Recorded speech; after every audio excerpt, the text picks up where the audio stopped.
Bengali man YouTube চ্যানেলে সকলকে স্বাগত। আসন্ন রেলওয়ে গ্রুপ ডি পরীক্ষার কথা মাথায় রেখে আজ আমরা 23-10-2018 থার্ড শিফটে আসা সমস্ত অঙ্কের প্রশ্নের সমাধান দেখে নেব। এই প্রশ্নের পিডিএফ এবং চাকরি পরীক্ষার অন্যান্য বিষয় ও পিডিএফ সংক্রান্ত তথ্যের জন্য তোমরা www.bengali-man-for-you.com এই ওয়েবসাইট ভিজিট করতে পারো। সেশন শুরু করার আগে একটা কথা বলে রাখি, 550টা প্রশ্নের এরিথমেটিক প্র্যাকটিস ই বুক এবং ডেসক্রিপটিভ ম্যাথের উপর একটা ই বুক কিছুদিন আগেই পাবলিশ করা হয়েছে। প্রয়োজন মনে করলে নিচে দেওয়া লিঙ্কে ভিজিট করতে পারো। চলো আজকের সেশন শুরু করা যাক। প্রথম প্রশ্নে বলেছে 6-এর প্রথম 6টি গুণিতকের গড় নির্ণয় করো। 6-এর প্রথম 6টা গুণিতক মানে কি? 6কে 1 দিয়ে, 2 দিয়ে, 3 দিয়ে, 4 দিয়ে, 5 দিয়ে, 6 দিয়ে গুণ করো।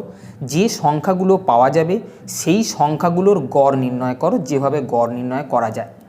কিন্তু যদি তুমি এটা বোঝো যে 6-এর প্রথম 6টা গুণিতক মানে আমি 6কে 1 দিয়ে, 2 দিয়ে, 3 দিয়ে, 4, 5, 6 দিয়ে গুণ করব, গুণ করে যে সংখ্যাগুলো পাওয়া যাবে সেই সংখ্যাগুলোকে যোগ করে আমি 6 দিয়ে ভাগ করলে গড়টা পেয়ে যাব।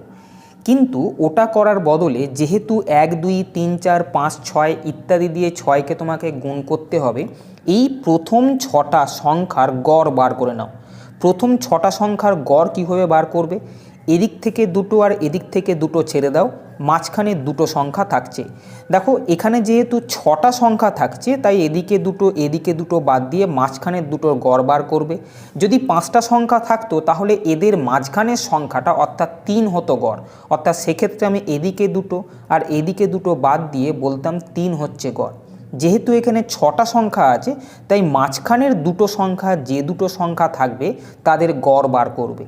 মাঝখানে দুটো সংখ্যা আছে 3 আর 4, দুটো সংখ্যা আছে বলে 2 দিয়ে ভাগ করলাম, অর্থাৎ এদের গড় হচ্ছে 3.5। যেহেতু বলেছে 6-এর গুণিতক তাই যেটা গড় বেরোলো অর্থাৎ 3.5 তাকে 6 দিয়ে গুণ করলে 21 হবে তোমার অ্যান্সার, যেটা অপশান নাম্বার 1-এতে আছে। এক্ষেত্রে 6-1-কে 6, 6 2-গুণে 12, 3 6 18, 4 6 24 সংখ্যাগুলো বার করে সেগুলোকে যোগ করার পর 6 দিয়ে বার করার দরকার নেই। বোঝা গেছে? যেহেতু প্রথম 6টা গুণিতক বলেছে সেই প্রথম 6টা সংখ্যার গড় বার করো, যে গড়টা বেরোবে যেহেতু 6-এর গুণিতক তাই 6 দিয়ে গুণ করে দেবে। পরের প্রশ্ন, পল্লব 12 কিলোমিটার পার ঘন্টা গতিতে সাইকেল চালায় এবং 3.5 কিলোমিটার পার ঘন্টা গতিতে হাঁটে। 45 কিলোমিটার পথ অতিক্রম করতে পল্লবের 8 ঘন্টা সময় লাগে। এর মধ্যে কত ঘন্টা সাইকেল চালানো হয়? দেখো অ্যালিগেশনের খুব ভালো একটা অঙ্ক হচ্ছে এইটা। গ্রুপ ডি পরীক্ষায় প্রায় ম্যাক্সিমাম সেটেতে আমি এই ধরনের অঙ্ক কিন্তু দেখেছি, তাই এই ধরনের অঙ্কগুলোকে একটু ভালো করে দেখে রেখো। প্রথমে দেখো এখানে বলেছে পল্লব 12 কিলোমিটার গতিতে সাইকেল চালাচ্ছে। সাইকেল স্পিড হচ্ছে 12 কিলোমিটার পার ঘন্টা এবং হাঁটছে ওয়াকিং স্পিড সেটা হচ্ছে 3.5 কিলোমিটার পার আওয়ার। আমি এখানে কি লিখলাম? স্পিড লিখলাম। এবারে দেখো টোটাল 45 কিলোমিটার যদি 8 ঘন্টায় যায় তাহলে প্রতি ঘন্টায় অর্থাৎ অ্যাভারেজে কত কিলোমিটার করে গেছে? এত কিলোমিটার। 45 কিলোমিটার যদি 8 ঘন্টায় যায়, 1 ঘন্টায় যাবে 45/8 কিমি পার আওয়ার।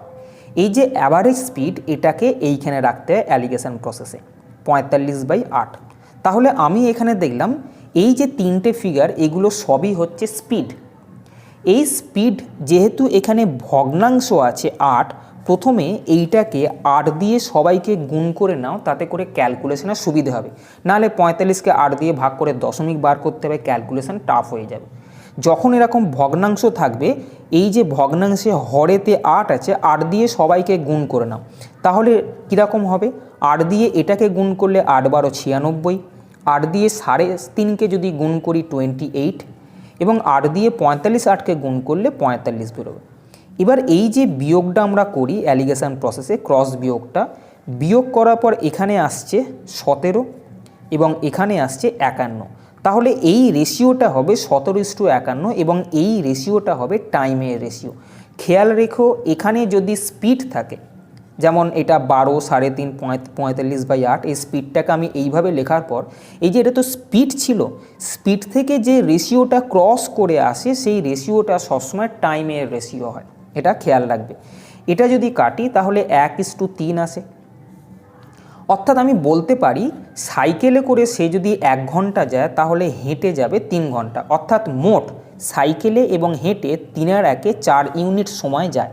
কিন্তু বলেছে মোট 8 ঘন্টা সময় লাগে, আমি দেখছি মোট 3 ইউনিট সময় লেগেছে।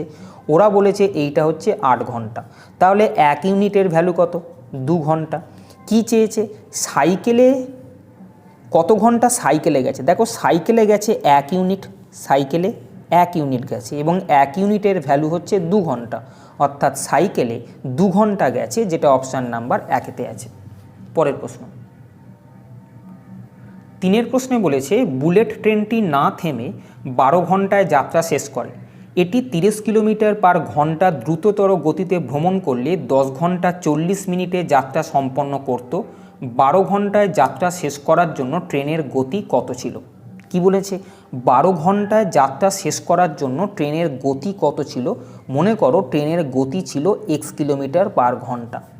তাহলে 12 ঘন্টায় যদি x কিলোমিটার যায়, আমরা জানি distance is equal to speed into time.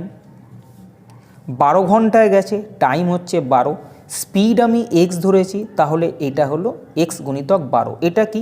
Distance. তাহলে আমি লিখলাম 12 ঘন্টায় x কিলোমিটার করে যাত্রা করলে সে মোট 12x কিলোমিটার গেছে। বোঝা গেছে? এবারে দেখো বলছে যদি স্পিডটা 30 বেশি হতো, আমি স্পিড x ধরেছিলাম, এখন স্পিডটা বলছে 30 বেশি, তাহলে এখন স্পিড x প্লাস 30, আমি এইটা কেটে দিচ্ছি। এখন স্পিডের জায়গায় আমি বসাচ্ছি x প্লাস 30। এখন টাইম কতটা লাগছে? 10 ঘন্টা 40 মিনিট। 10 ঘন্টা 40 মিনিট মানে 10 পূর্ণ 40-এ 60 ঘন্টা। তোমরা জানো 10 ঘন্টা 40 মিনিট মানে 40/60। এটাকে যদি কাটি 3 10 30 2 32/3 ঘন্টা আসছে। অর্থাৎ স্পিড পেলাম x প্লাস 30 এবং টাইম পেলাম 3 10 30 32/3 ঘন্টা। স্পিডকে টাইম দিয়ে গুণ করলে ডিস্টেন্স পাওয়া যায়। ডিস্টেন্সটা আমি এখানে পেয়েছি, সেই ডিস্টেন্সটাই আবার বলছি x প্লাস 30 ইন্টু 32/3। যেহেতু সেম ডিস্টেন্স, একই ডিস্টেন্স কভার করেছে, তাই ডিস্টেন্সগুলোকে আমি ইকুয়াল করতে পারি। বোঝা গেছে? যদি আমি 4 দিয়ে কাটি, 3 4 12, 4 8 32, এটা ক্রস গুণ করলে 9x, এটা 8x এদিকে আসবে, সমান 3 8 24, 240, অর্থাৎ এক্সের ভ্যালু হচ্ছে 240।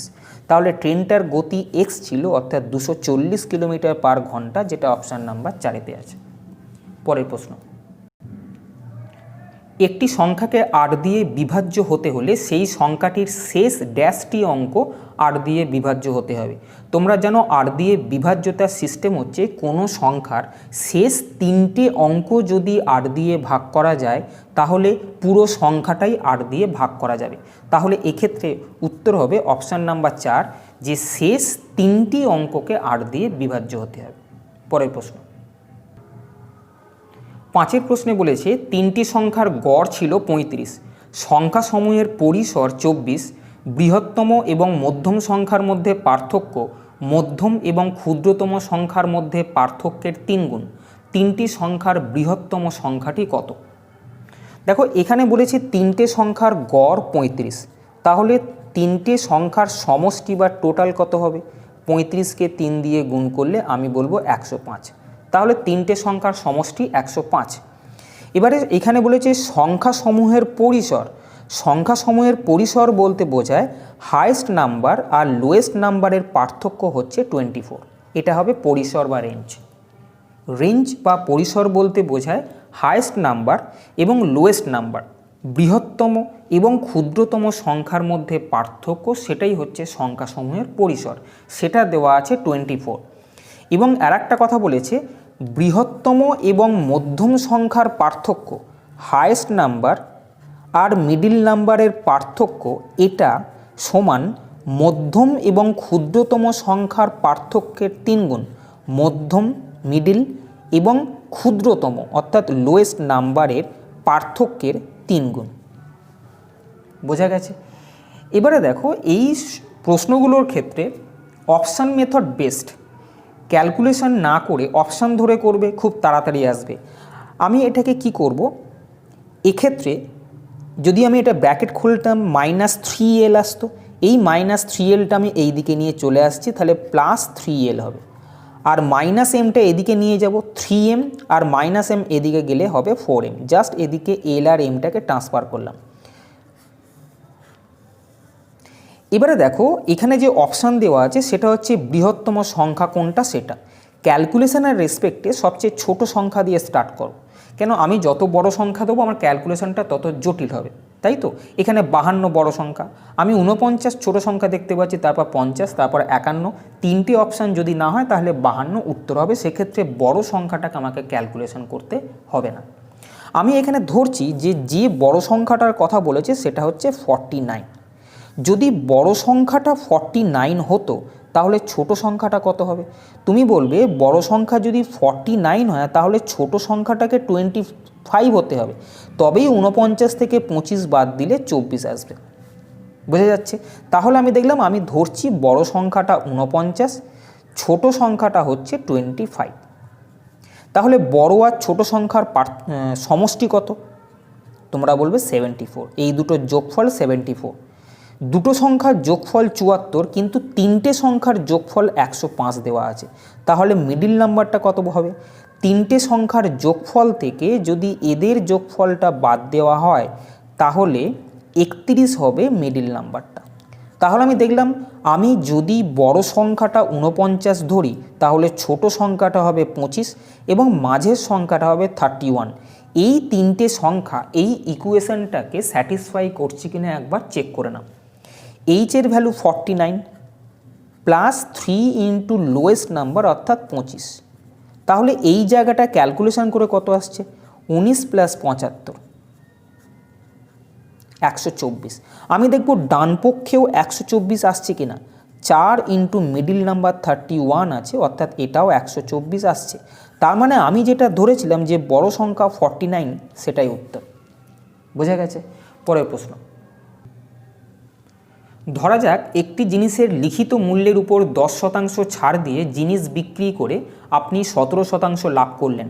ক্রয় মূল্যের উপর শতকরা কত মূল্যে আপনি জিনিসটির দাম লিখেছিলেন?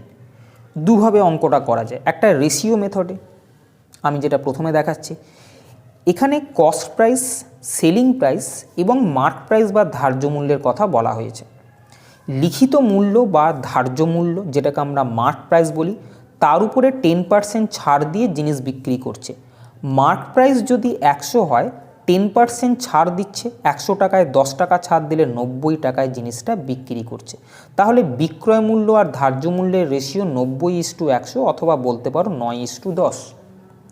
আবার বলেছে তিনি 17% লাভ করছেন। লাভ কার উপরে হয়? ক্রয় মূল্যের ওপর হয়, যদি কিছু না বলে। তাহলে ক্রয় মূল্য যদি 100 হয়, তিনি লাভ করছেন 17%, অর্থাৎ তিনি বিক্রি করছেন 117 টাকায়। 100 টাকায় কিনে 117 টাকায় বিক্রি করলে তার 17% লাভ হবে। তাহলে এক্ষেত্রে রেশিও হচ্ছে 100:117।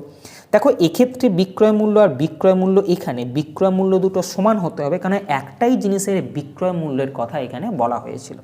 যেহেতু বিক্রয় মূল্য সমান, এখানে 117 আছে, এখানে 9 আছে, তাই বিক্রয় মূল্য এই ফিগারটাকে ইকুয়াল করার চেষ্টা করো।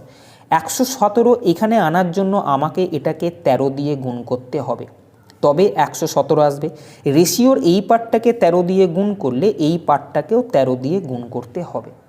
তাহলে আমি পুরো রেশিওটাকে কিরম লিখতে পারি? সিপি 100 ছিল, এসপি 117 হলো এবং মার্ক প্রাইস 130 হলো। তাহলে বুঝতে পারছি একটা জিনিস 100 টাকায় যদি তুমি কেনো তাহলে 130 টাকায় লিখে রাখবে, 130 টাকা থেকে 10% ছাড় দিলে 117 টাকায় বিক্রি করবে। প্রশ্ন বলেছে আপনি জিনিসটির দাম শতকরা কত মূল্যে ক্রয় মূল্যের উপরে লিখেছিলেন, অর্থাৎ ক্রয় মূল্যের থেকে কত বেশিতে আপনি মার্ক করেছিলেন। 100 টাকা জিনিসটা 130 টাকায় লিখে রাখলে 30% বেশিতে লিখে রেখেছেন, যেটা অপশান নাম্বার 4-তে আছে। এটা রেশিও প্রসেস। যদি আমি বিকল্প আর একটা প্রসেস বলি,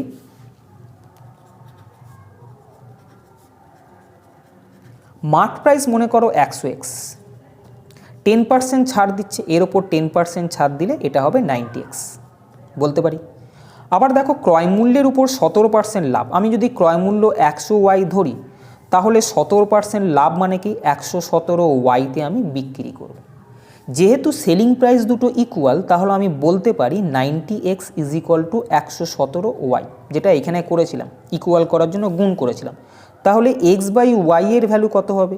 117/90। আমি যদি এটাকে 9 দিয়ে কাটি তাহলে আসবে 13/10। আমি মার্ক প্রাইস কত জানি? 100x, তাই এটাকে আমি 100 দিয়ে গুণ করে দিলাম।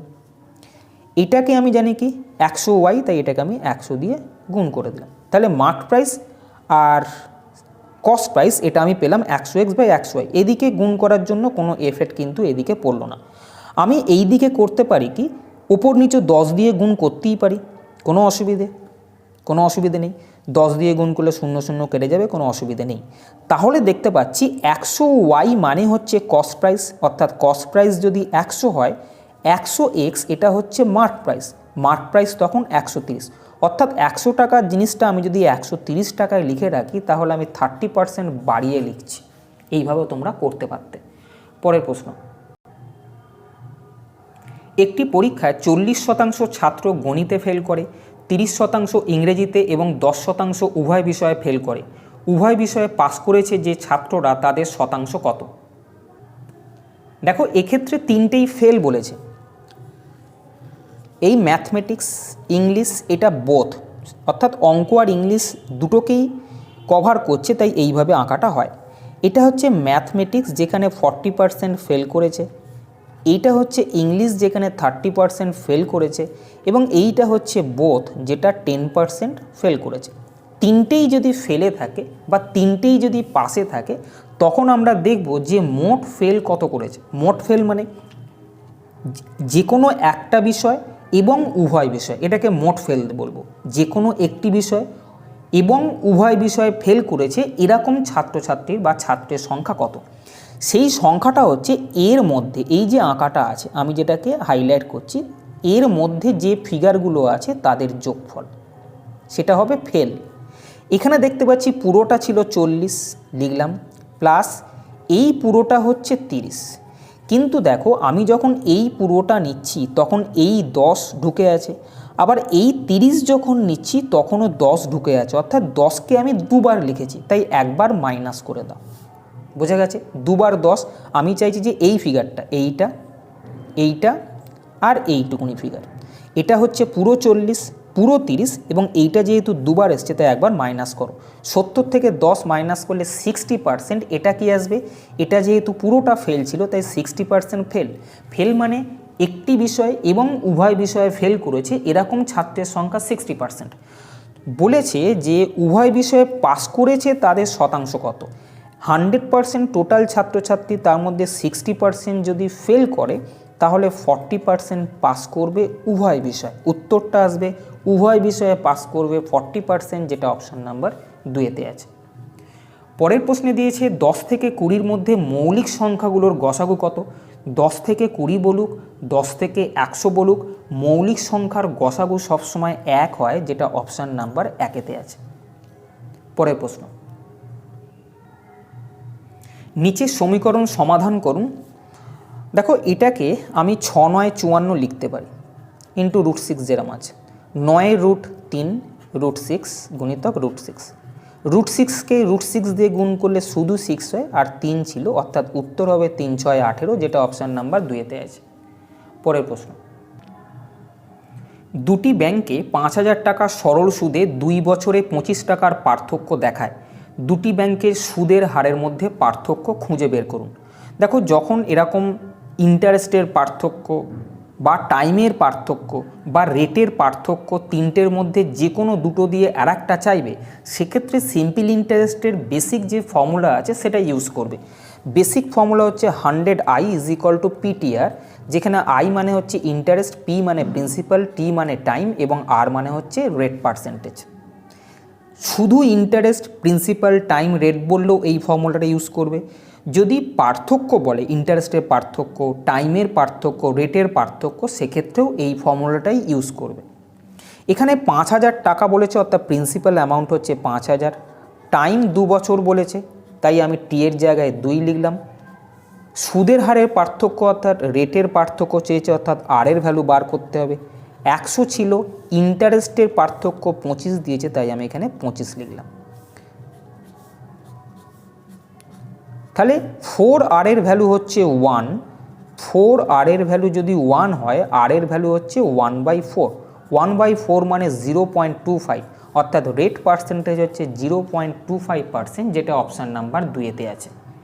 পরের প্রশ্নে দিয়েছে ঘড়ির 4:20-তে ঘন্টা ও মিনিটের কাঁটার মাঝামাঝি কোণ কত ডিগ্রি।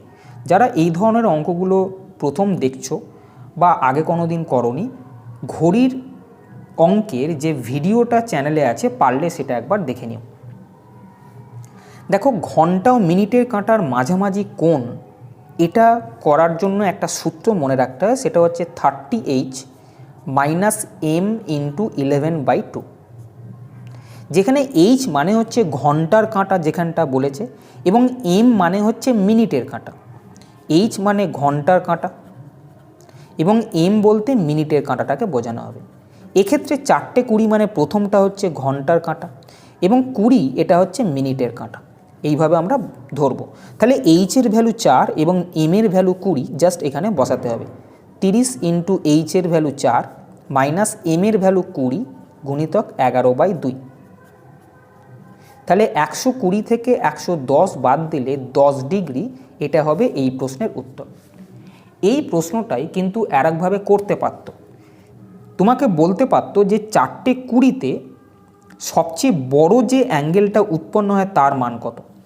অর্থাৎ মনে করো এই তো ঘড়ি, 4:20 যখন বলবে, এই 4:20 মোটামুটি একই জায়গায় থাকছে, তাই তো। আমি যদি মনে করি এরা 4:20, এই ছোট কোণটা 10 ডিগ্রি আমি দেখতে পাচ্ছি।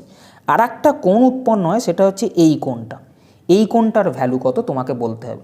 দেখো, এই কোণটা 10 ডিগ্রি যেটা, এটা যদি 180 ডিগ্রির থেকে ছোট হয়, তাহলে ভাববে ওটা ছোট অ্যাঙ্গেল তৈরি হয়েছে। 180 ডিগ্রির থেকে যদি কম অ্যাঙ্গেল এটা তৈরি হয়, তাহলে ভাববে ছোট কোণ। যদি 180 ডিগ্রির থেকে বেশি হয়, তাহলে ভাববে বড় কোণ উৎপন্ন হয়েছে। এক্ষেত্রে আমি যদি তোমাকে বলতাম যে বেশি কোণটার মান কত, এটা তো ছোট কোণ, কেন 180 থেকে কম উৎপন্ন হয়েছে। সবসময় জানবে এই পুরো অ্যাঙ্গেলটা হচ্ছে 360 ডিগ্রি। যদি ছোট কোণ 10 ডিগ্রি হয়, সেটাকে আমি মাইনাস করে বলতে পারতাম বড় কোণটার মান 350 ডিগ্রি যদি চাইতো। তাহলে এই একটা ফর্মুলাতেই বড় অ্যাঙ্গেল অথবা ছোট কোণের মান যেটাই চাক না কেন, আমি দেখব যে অ্যাঙ্গেলটা উৎপন্ন হয়েছে সেটা যদি 180 থেকে ছোট কোণ উৎপন্ন হয়, তাহলে ভাববো ছোট কোণ উৎপন্ন হয়েছে। আর যদি এই উত্তরটা 180 থেকে বড় হয়, তাহলে ভাববো বড় কোণ উৎপন্ন হয়েছে। প্রশ্নে কি চাইছে তার উপর ডিপেন্ড করে তোমাকে ক্যালকুলেশন করতে হবে। পরের প্রশ্ন দিয়েছে 0.0015600 এই রাশিটিতে ড্যাশটি অর্থবহ সংখ্যা আছে। সিগনিফিক্যান্ট ফিগার যেগুলো আছে,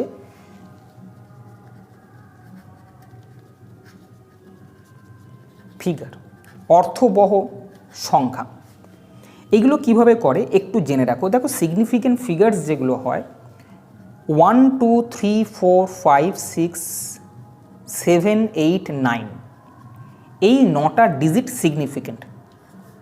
এবার যখন জিরোর প্রশ্ন আসবে, জিরো যদি কোনো দুটো সংখ্যা, এই যে ডিজিটগুলো আছে এদের মাঝখানে যদি বসে, তাহলে সেটা হবে সিগনিফিক্যান্ট। সেটাকে বলা হয় ট্র্যাপ্ট, TRAPPED। এটাও তাহলে তখন সিগনিফিক্যান্ট হয়, অর্থাৎ সেটাকে আমরা ধরবো।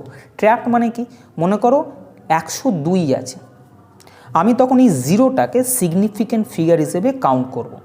বোঝা গেছে? যদি এই যে ডিজিটগুলো আছে, এখানে যে ডিজিটগুলো লিখেছিলাম তাদের মাঝখানে যদি শূন্য থাকে, তাহলে সেই শূন্যটাকেও আমি সিগনিফিক্যান্ট ধরবো, অর্থাৎ আমার উত্তরের ক্ষেত্রে আমি ওটাকে কাউন্ট করব।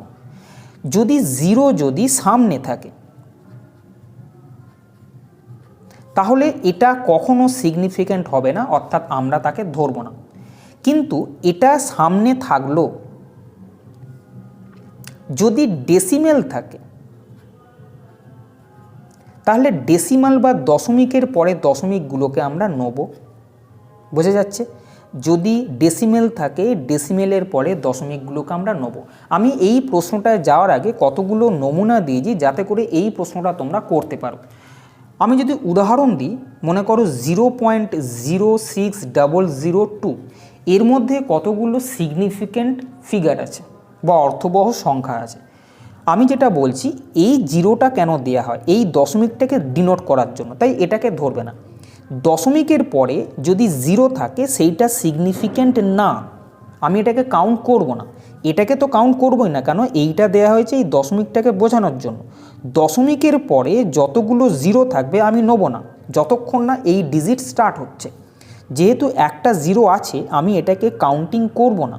এবার দেখো 6 আর 2 এই ডিজিটগুলোর মধ্যে পড়ছে, আমি তো এদেরকে কাউন্ট করব, কেন এরা হচ্ছে সিগনিফিক্যান্ট। এবার 6 আর 2 এর মধ্যে দুটো শূন্য আছে, এটা হচ্ছে ট্র্যাপড।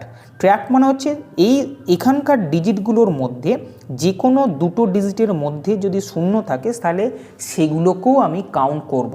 তাহলে এক্ষেত্রে অর্থবহ সংখ্যা বা সিগনিফিক্যান্ট ফিগার কত হবে? একটা, দুটো, এই দুটো তো হবেই, কেন এরা ডিজিট, এবং এর মাঝখানে দুটো শূন্য আছে, তাই এদের দুজনকেও নিতে হবে। অর্থাৎ এর মধ্যে 1, 2, 3, 4টে হচ্ছে সিগনিফিক্যান্ট ডিজিট আছে। যদি আমি এরকম বলতাম 0.00250, আমি কি বলেছি দশমিকের আগের এই শূন্যটা নেওয়া যাবে না, দশমিকের পরের শূন্যগুলোকেও আমি নেব না। বোঝা গেছে? তাহলে এখানে সিগনিফিক্যান্ট ফিগার হবে একটা, দুটো, তিনটে। এই শূন্যটা কেন নিচ্ছি? এই শূন্যটা নিচ্ছি তার কারণ হচ্ছে ডেসিমেলের পরে যে ডিজিটগুলো আছে তারপরে শূন্যটা আছে, এই ডেসিমেল আছে। ডেসিমেলের শুরুতে যে শূন্যগুলো থাকবে সেগুলো নেব না, কিন্তু ডেসিমেলের পরে যখন ডিজিট স্টার্ট হয়ে যাবে তারপরে শূন্য থাকলে আমি সেগুলোকে কাউন্ট করব। অর্থাৎ এক্ষেত্রে আমি সিগনিফিক্যান্ট ফিগার বলবো 1, 2, 3টে। যেমন আমি যদি বলি 500.00, যদি এটা বলি, আমি বলি এর মধ্যে কতগুলো সিগনিফিক্যান্ট ডিজিট আছে। দেখো, যেহেতু এক্ষেত্রে দশমিকের আগে শুধু শূন্য নেই, আগে একটা 5 দিয়ে শুরু হয়েছিল, তাই আমি এক্ষেত্রে সবগুলো শূন্যকে কিন্তু সিগনিফিক্যান্ট হিসেবে ট্রিট করব। বোঝা যাচ্ছে? এখানে 5 আছে, 5-এর পরে শূন্য আছে, আবার দশমিকের পরও শূন্য আছে, তাহলে আমি এখানে বলবো অর্থবহ সংখ্যা আছে 1, 2, 3, 4, 5টা। যদি আমি বলতাম 403, এর মধ্যে কতগুলো সিগনিফিক্যান্ট ফিগার আছে? 4 আর 3 এটা তো ডিজিট 90, 4 আর 3-এর মধ্যে একটা শূন্য আছে, এটা হচ্ছে ট্র্যাপ। অর্থাৎ যে কোনো ডিজিটের মাঝখানে শূন্য থাকলে আমি সেটাকেও সিগনিফিক্যান্ট হিসেবে ট্রিট করব। তাহলে সিগনিফিক্যান্ট সংখ্যা হচ্ছে 1, 2, 3টে। যদি এরকম হয় 3.2 × 10⁻³ এক্ষেত্রে যখন 10-এর পাওয়ারে কিছু থাকবে এটাকে ইগনোর করবে। যদিও তোমার মনে হবে 3.2কে এটা দিয়ে গুণ করে তো আমি এরকম প্যাটার্নে নিয়ে চলে যেতেই পারি, তাই না? এরকম না, যখন পাওয়ারে থাকবে সেটাকে তোমরা নেবে না, তখন আমরা এই দুটোকে শুধু নেবো 1 আর 2, অর্থাৎ সিগনিফিক্যান্ট ডিজিট হবে দুটো। যদি এরকম থাকতো 0.0004, আমি বলেছি দশমিকের পরে যখন শূন্য থাকবে সেগুলোকে আমি নেব না, যদি না সংখ্যার পরে থাকে। তাই এখানে একটা সংখ্যা পরে থাকছে, তাই সিগনিফিক্যান্ট ডিজিট হবে একটা। বোঝা যাচ্ছে? যদি আমি 30.000 দিই, আমি বলেছি দশমিকের পরে শূন্য নেবো না, কিন্তু স্টার্ট হচ্ছে একটা ডিজিট দিয়ে, তাই আমি পুরোগুলোকে নেব, যেমন এইখানটা দেখিয়েছিলাম। বোঝা যাচ্ছে? তাই এখানে সিগনিফিক্যান্ট ডিজিট হবে 1, 2, 3, 4, 5টা। বোঝা যাচ্ছে? যদি এইখানে আমি বলি 4.0700, দেখো দশমিকের আগে একটা সংখ্যা আসছে, তাই আমি সবগুলোকে নেব। দশমিকের আগে যদি 0 থাকে তাহলে কিন্তু আমি এই 0টা নিতাম না, কিন্তু দশমিকের আগে যেহেতু 4 আছে তাই আমি সবগুলোকে নেব, 1, 2, 3, 4, 5। আশা করি বুঝতে পেরেছো। এবারে এই প্রশ্নটার ক্ষেত্রে তাহলে কি করব? দশমিকের আগে শূন্য আছে, এটাকে তো নেবই না, তাই দশমিকের পরে শূন্যগুলোকেও নেব না। বাদ বাকি যতগুলো আছে জাস্ট কাউন্ট করব, 1, 2, 3, 4, 5, 6, অর্থাৎ এই রাশিটিতে 6টা অর্থবহ সংখ্যা আছে, যেটা অপশান নাম্বার 2-তে আছে। বোঝা গেছে? পরের প্রশ্ন 13 প্রশ্নে বলেছে যথাক্রমে 72 মিটার, 30 মিটার এবং 78 মিটার বাহু বিশিষ্ট একটি ত্রিভুজাকৃতি জমি সমান করার খরচ 20 পয়সা প্রতি বর্গমিটার হিসেবে হলে মোট খরচ কত? দেখো, এটা সিস্টেম হচ্ছে যে ত্রিভুজাকৃতি ক্ষেত্রটা দেওয়া আছে তার ক্ষেত্রফল বার করা। ক্ষেত্রফল বার করে তাকে 20 পয়সা দিয়ে গুণ করব, যেটা হবে তাকে টাকায় কনভার্ট করলে উত্তর।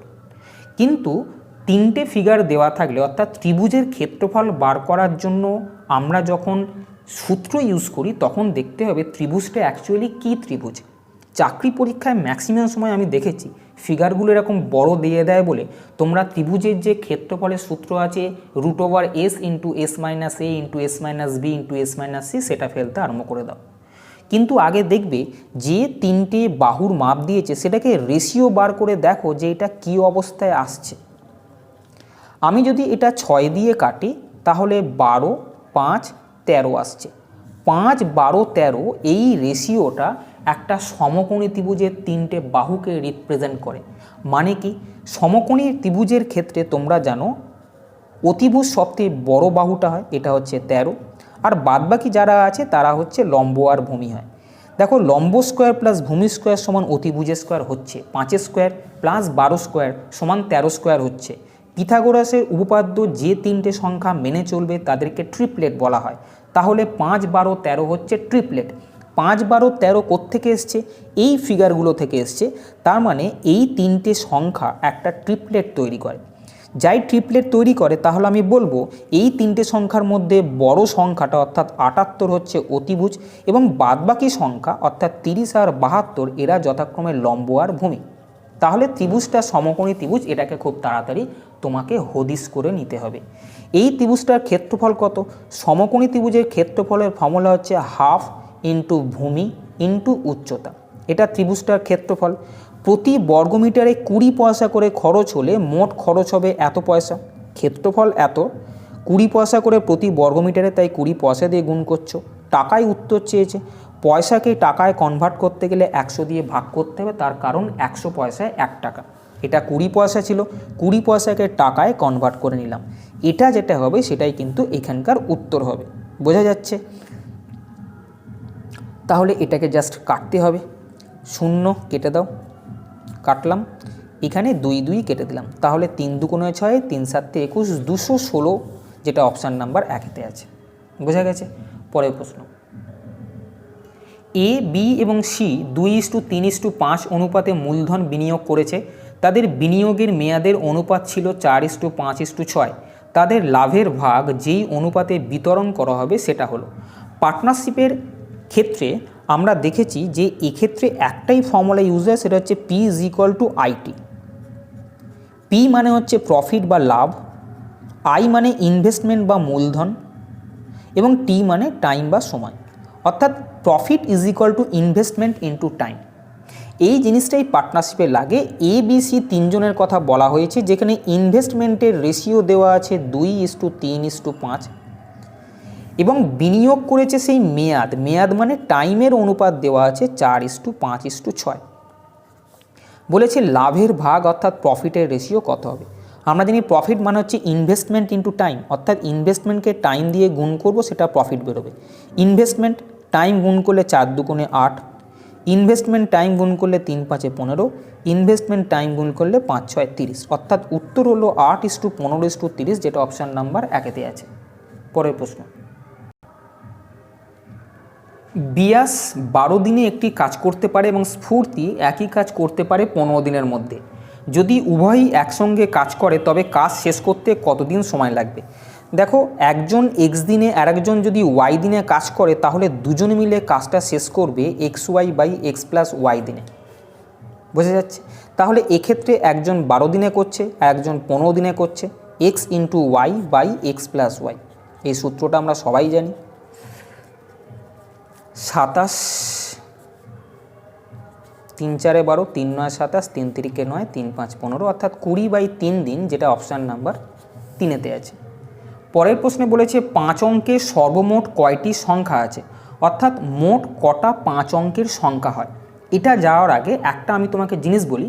আমি যদি বলি মোট 1 অঙ্কের সংখ্যা কটা আছে, তোমরা গুণে বলে দেবে 1 2 3 4 5 6 7 8 9, 1 থেকে 9 পর্যন্ত 9টা সংখ্যা 1 অঙ্কের আছে, তাই তো? কি করে করলাম?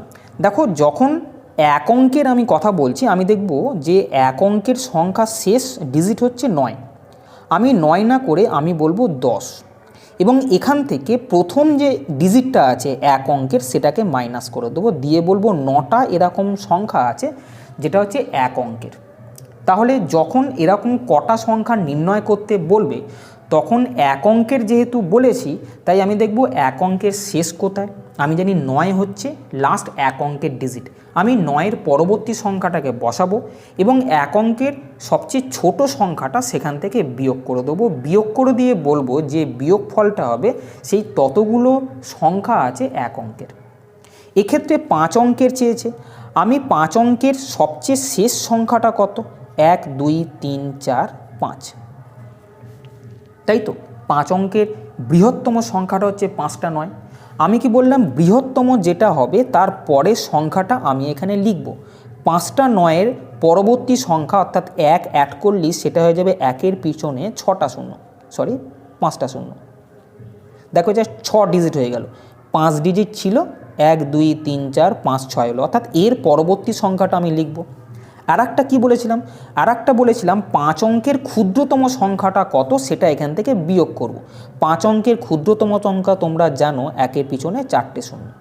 এটা যদি বিয়োগ করি সেটা আসবে 90,000, অর্থাৎ 90,000টা 5 অঙ্কের মোট সংখ্যা, যেটা অপশান নাম্বার 4-এতে আছে। বুঝে যাচ্ছে? পরের প্রশ্ন, একটি সংকর ধাতুতে রূপার পরিমাণ 35%। যদি একই সংকর ধাতুতে 119 গ্রাম রূপা থাকে তাহলে সেই সংকর ধাতুতে অন্যান্য উপাদানের পরিমাণ কত গ্রাম? খুব সোজা প্রশ্ন। রূপার পরিমাণ শতাংশে দিয়েছে 35%, আবার এখানে দিয়েছে 119 গ্রাম। বলেছে অন্যান্য উপাদান কত। দেখো 100%-এর মধ্যে 35% যদি রূপা থাকে তাহলে বাদবাকি 65% অন্যান্য উপাদান থাকবে। রূপার 35%-এর ভ্যালু যদি 119 গ্রাম হয়, এখানে বলেছে অন্যান্য উপাদান অর্থাৎ 65%-এর ভ্যালু কত, এটাই কিন্তু প্রশ্ন। এইভাবে কাটতে পারো অথবা এইভাবে কাটতে পারো, এই ক্রস কাটতে পারবে না, নয় এইভাবে কাটো, এটার সঙ্গে এটা কাটো, অথবা এটার সঙ্গে এটা কাটো, অথবা এইটাও কাটতে পারো, এটাও কাটতে পারো। যেরকম সুবিধা হবে ক্যালকুলেশনের সময় সেইভাবে করে নিও। আমি যদি 7 দিয়ে কাটি তাহলে এটা 5 7 35 আর এটা হবে 17। আমি দেখছি 5কে 13 দিয়ে গুণ করলে 65 হয়, তাহলে 17কেও 13 দিয়ে গুণ করে আমার উত্তর হবে 221, যেটা অপশান নাম্বার 2-এতে আছে। বুঝে যাচ্ছে? পরের প্রশ্ন, পরের প্রশ্নে বলেছে অমিলযুক্ত বিকল্পটি বাছো, অর্থাৎ প্রত্যেকটার আগে ভ্যালু দেখে নাও।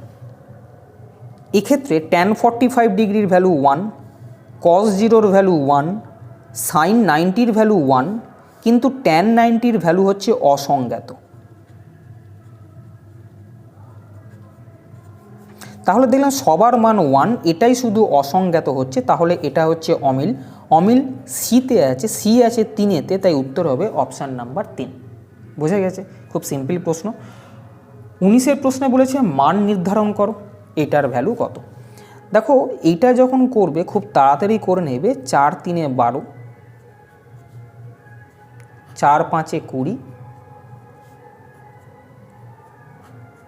এটা থাকুক, কেন এটা 3 5 15 হচ্ছে, এটা কিছু বেরোবে না। 4-এর রুট 2 ও 2 বেরিয়ে গেল, 2-এর সঙ্গে 2 গুণ করলে 4, 4 রুট 3। এখান থেকে 4-এর রুট 2, 2টা বেরিয়ে গেলে 5 2 10 রুট 5 ইন্টু 3 রুট 15।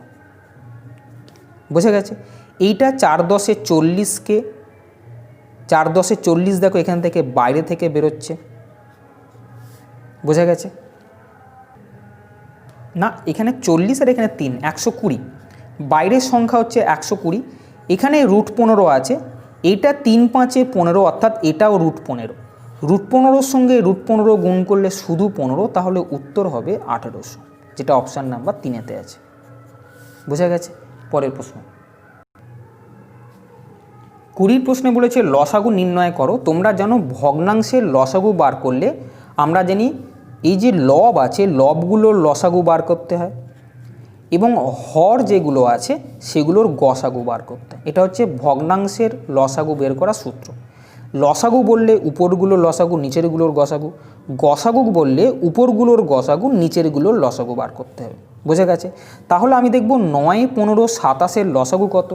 9 15 27-এর লসাগু হচ্ছে 135, আর গসাগু 8 16 40-এর গসাগু হচ্ছে 8। তাহলে এমন একটা উত্তর থাকছে যার নিচে 8 আছে, আমি দেখতে পাচ্ছি এইটা, তাহলে 135/8 মানে অবশ্যই 16 15 7-এর 8 হবে। পরের প্রশ্ন, রাত 12:26 ঘন্টা এবং মিনিটের কাঁটায় সৃষ্ট কোণগুলোর মধ্যে বড় কোণটির মান কত? কিছুক্ষণ আগে ঠিক একই ধরনের প্রশ্নে আমি বারবার বলেছিলাম যে বড় কোণ বা ছোট কোণ যখন বলবে আগে আমরা যে সূত্রটা দিয়েছি সেই সূত্র অনুযায়ী কোণটাকে বার করব। যদি কোণটা 180 ডিগ্রির থেকে বেশি হয় তাহলে ওটা বড় কোণ হবে, যদি 180 ডিগ্রির থেকে ছোট হয় তাহলে সেটা ছোট কোণ হবে। ছোট কোণ যদি বেরিয়ে গিয়ে থাকে তাহলে 360 ডিগ্রি থেকে ছোট কোণ বাদ দিলে বড় কোণ পাওয়া যাবে। বোঝা গেছে? কি সূত্রটা দেওয়া হয়েছিল?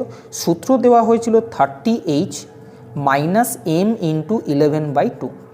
এখানে h মানে হচ্ছে প্রথম যে ফিগারটা আছে ঘন্টার কাঁটা 30 ইন্টু 12 মাইনাস m পরে যে ফিগারগুলো দেওয়া আছে 26 গুণিতক 11/2, এটা কাটলে 13, এটা করলে 360 ডিগ্রি থেকে মাইনাস হচ্ছে 143। 360 থেকে 143 যদি আমরা বিয়োগ করি তাহলে বিয়োগফল হবে 217। এটা যেহেতু 180 থেকে বেশি তাই এটাই হচ্ছে বড় কোণ, যেটা অপশান নাম্বার 2-তে আছে। বোঝা গেছে? পরের প্রশ্ন, কে, এল, এম এবং এন একই ধরনের চারটি সংখ্যা যেখানে কে is to L, L is to M, M is to N দিয়ে কে ইস টু এন চেয়েছে।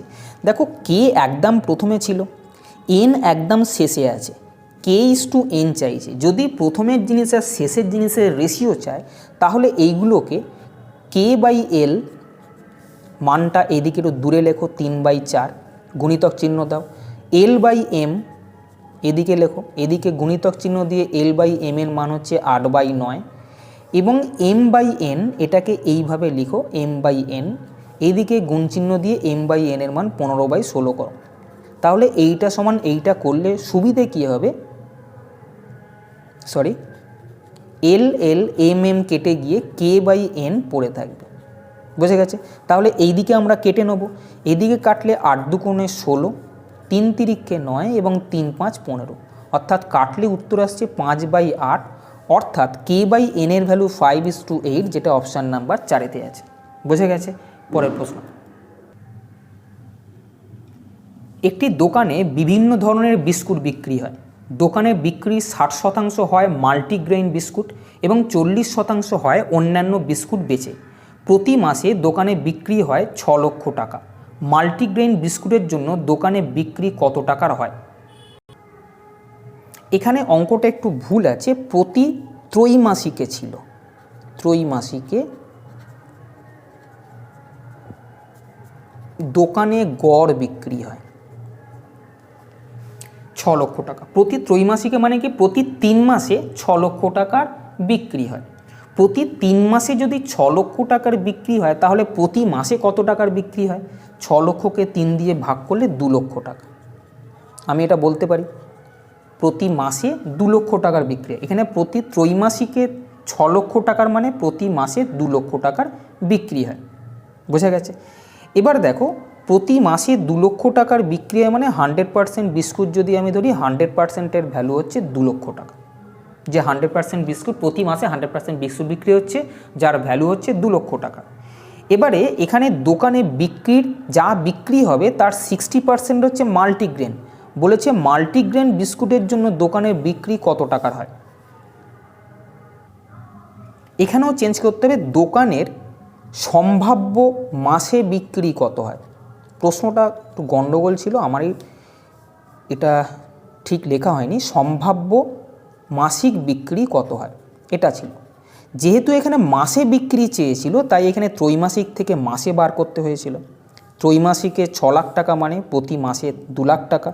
সম্ভাব্য প্রতি মাসে কত টাকার বিক্রি হয়? কোনটা? Multigrain biscuit. মাল্টিগ্রেন বিস্কুট 100%-এর মধ্যে 60% বিক্রি হয়, 60%-এর ভ্যালু কত এটাই প্রশ্ন। বোঝা গেছে? তাহলে 100%-এর ভ্যালু যদি এটা হয় তাহলে আমি এটা কেটে বলতে পারি 1%-এর ভ্যালু এটা।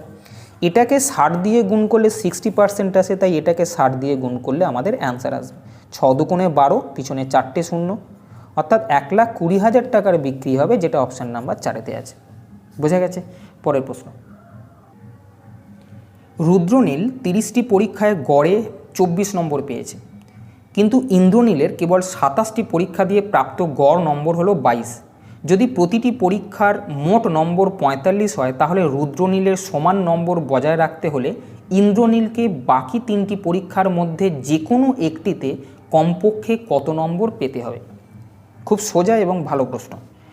রুদ্রনীল 30টি পরীক্ষায় গড়ে 24 পেয়েছে, তাহলে রুদ্রনীল 30টা পরীক্ষায় যদি গড়ে 24 পায় তাহলে মোট 720 নম্বর পেয়েছে। ইন্দ্রনীল 27টা পরীক্ষায় গড়ে 22 পেয়েছে, তাহলে 27টা পরীক্ষায় মোট কত পেয়েছে? 594 নম্বর। তাহলে এখনও পর্যন্ত ইন্দ্রনীল রুদ্রনীলের তুলনায় কতটা নম্বর কম পাচ্ছে? 720 থেকে 594 বাদ দিলে 126। এটা এখনও বাকি আছে ইন্দ্রনীলের পেতে।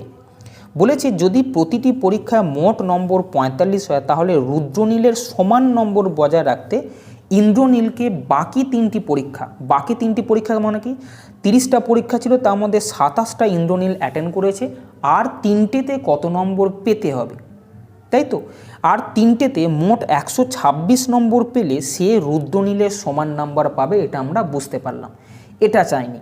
বলেছে যে ইন্দ্রনীলকে বাকি যে 3টে পরীক্ষা আছে তার মধ্যে একটাতে কমপক্ষে কত নম্বর পেতে হবে, অর্থাৎ মিনিমাম একটাতে মিনিমাম নাম্বার পাবে, সেই নাম্বারটা কত।